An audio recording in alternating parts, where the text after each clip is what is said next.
Hello, my name is Carlos Pasqual, Senior Vice President for IHS Market. Welcome to CIRA Week 2017 online.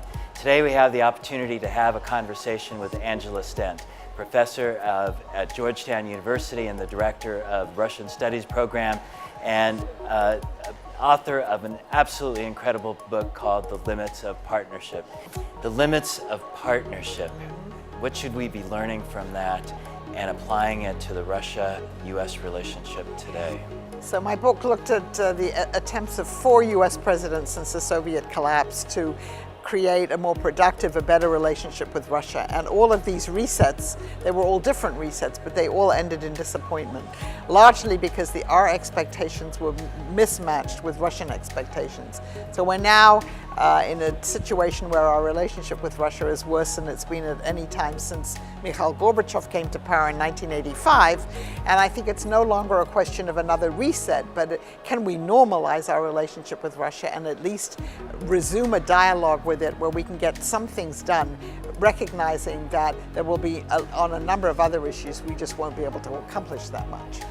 Help us understand, what are some of the things that have happened since that time? So this is really unprecedented. Russia has never played this kind of role in our own domestic politics. So it began with the revelations that some Russians had hacked the Democratic National Committee emails and leaked those to WikiLeaks.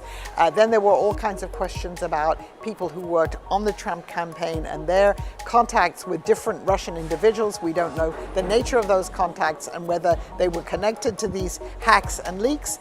And then there was the issue of our former National Security Advisor, General Flynn, having had conversations with the Russian ambassador, of which there apparently are transcripts, where they apparently discussed issues that had to do with the sanctions and expulsion of diplomats that had happened at the very end of the Obama administration. On a multiple number of fronts, there were issues about what were the contacts both between the Trump campaign and now the Trump administration, and with which Russians and to what purpose. So candidate Trump was extremely bold about a stronger US-Russia relationship.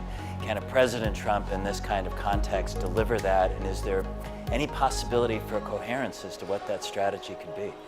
I think probably the best one can hope for this year is a normalization of relations. What do I mean by that? A resumption of military-to-military contacts that were broken off in the Obama administration. We need those contacts, and they are being rebuilt now so that we can coordinate our efforts in Syria and the Syrian campaign so that there are no unforeseen clashes there.